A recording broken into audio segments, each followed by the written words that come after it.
Got it. All right, let's see if it starts. So excited for this one. So that didn't work out. The chain fell off right away.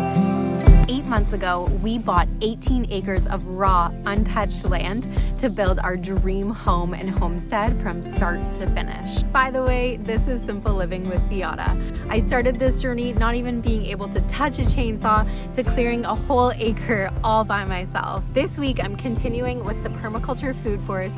I'm debarking more fence posts to create our 1 acre fence, and I even pulled out my brand new used wood chipper. Thank you so much for following along, and make sure to hit that like and subscribe button and check me out on Instagram at Simple Living with Biata. Let's get started.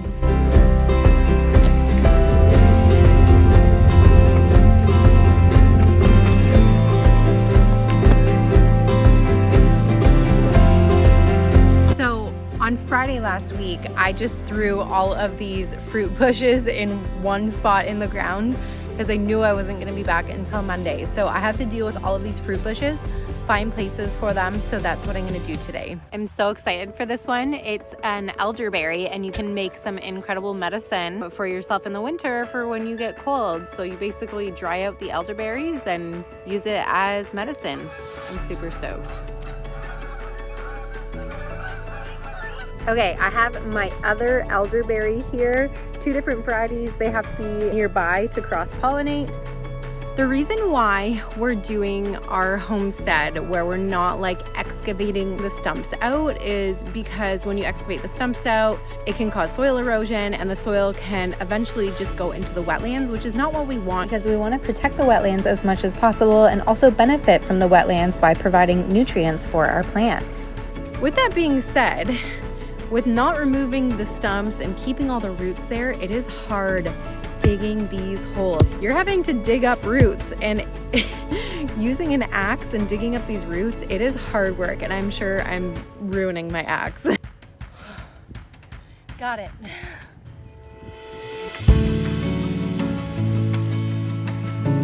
That's really dry. I think I'm gonna go soak that. So I just finished planting all of my fruit bushes, which is great. All of my fruit trees are planted as well. And I'm really getting tired of gardening. I just feel like I need to mix it up. I've been gardening for like 2 weeks straight. So I'm gonna pull out my wood chipper. I just purchased it at a garage sale, and I'm gonna get it fired up. Oh no. Oh, I forgot to put a tarp on it. I cannot believe how much water just came out of there. I clearly don't know enough about machines. Don't make fun of me. That's so brutal. Oh man. Oh Biata.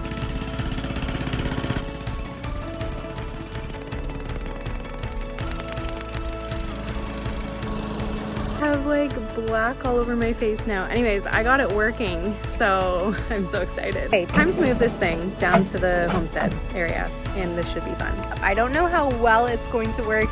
It is super small, so it's only gonna be for stuff that is small, less than 3 inches.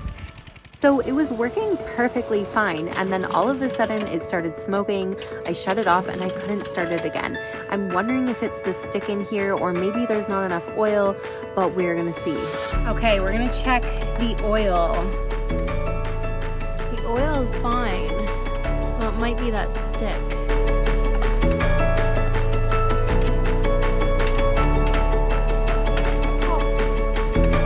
Got it. All right, let's see if it starts.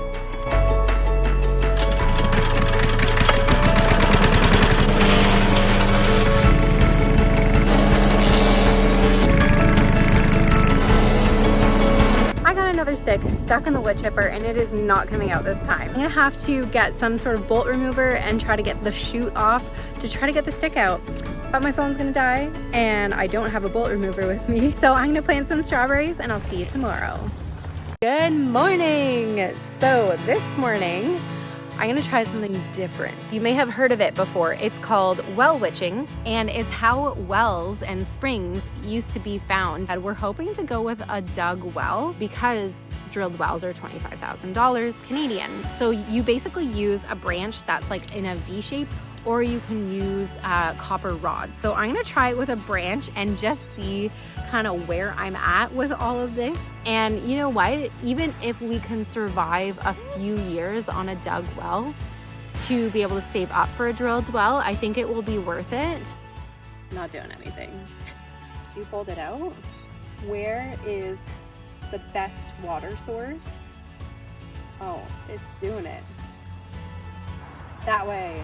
So for a dug well, we are looking for a flowing vein of water that is a spring. That will be the best water source for us. So I think I found a spot. The way you can tell that there's water when you're dousing with a stick is when it points down. You have to make sure that you're holding the stick loose enough that it can move, but not too loose that it just flops around. It's right along this line, for sure.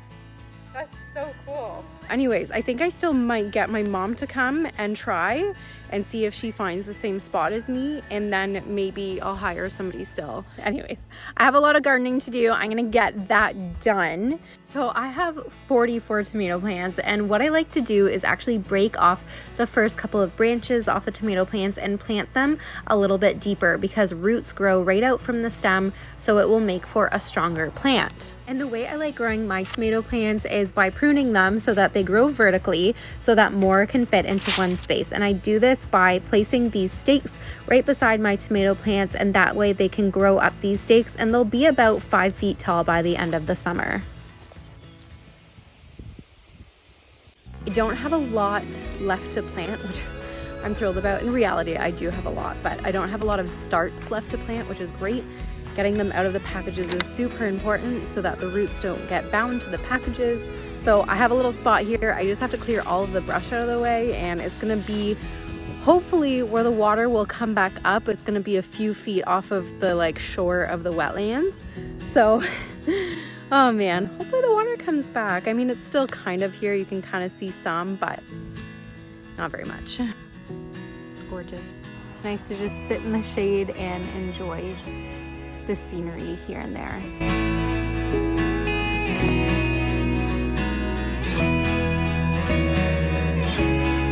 So happy to have the plants in the ground, and I think next up is going to be getting this fence done because it needs to get done.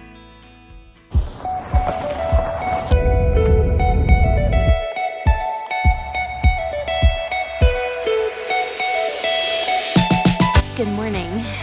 So it's Friday. I took the last few days off to just rest my body and do a lot of office work and all of that. But today I'm back at the property. I'm gonna get a lot done, but I just wanted to come here and start my morning off with a walk, just see how everything's doing. Anyways, today I'm gonna be using my chainsaw log debarker. I'm gonna get back to doing this fence because the deer, those darn deer. Anyways, so next week I have a soil auger rented, so I need to get these logs debarked and I need to burn the ends because we're going to do this the natural way. And when you remove the bark and char the ends, it's much more likely to preserve the fence post longer.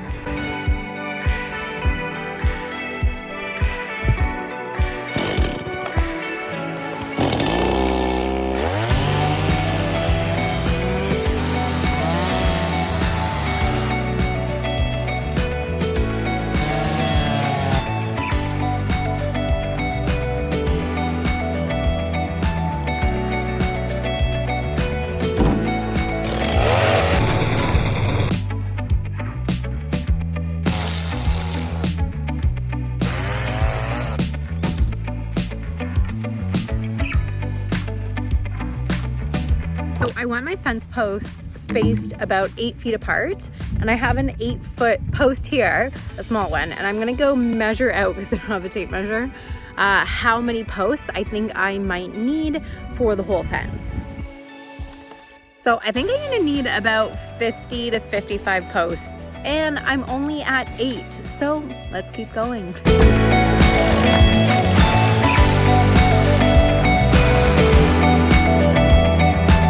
I am hungry. It is time for lunch.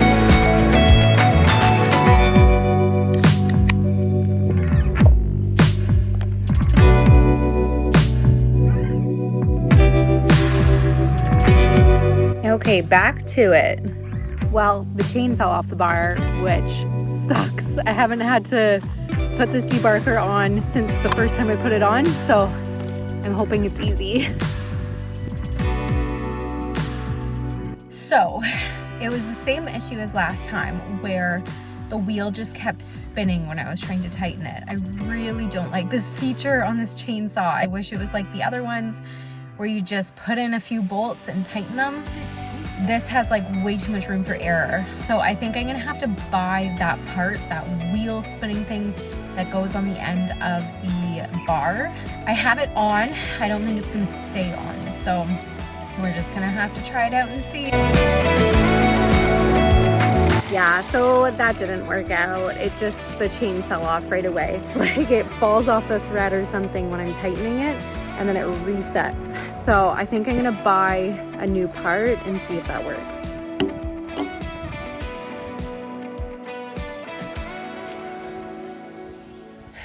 Should I just admit defeat? This is ridiculous. This is working just as fine.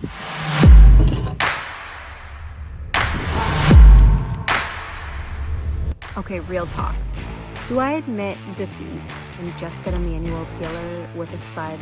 Because using my axe probably didn't take that much longer than using the debarker. And this machine has just given me such a hard time. So since I can't use my debarker right now, I'm going to go around to all of my fruit trees and put some chicken wire around them to protect them from the deer. And I'm also going to prune the trees. With apple trees, you're pruning them to have a central leader. So this one actually has a central leader, but the tree isn't tall enough yet, and I don't want the branches coming out yet. So I'm chopping them down. With the peach tree here, you prune it to have basically 3 or 4 spreading out at the top, kind of like in a V or a vase shape.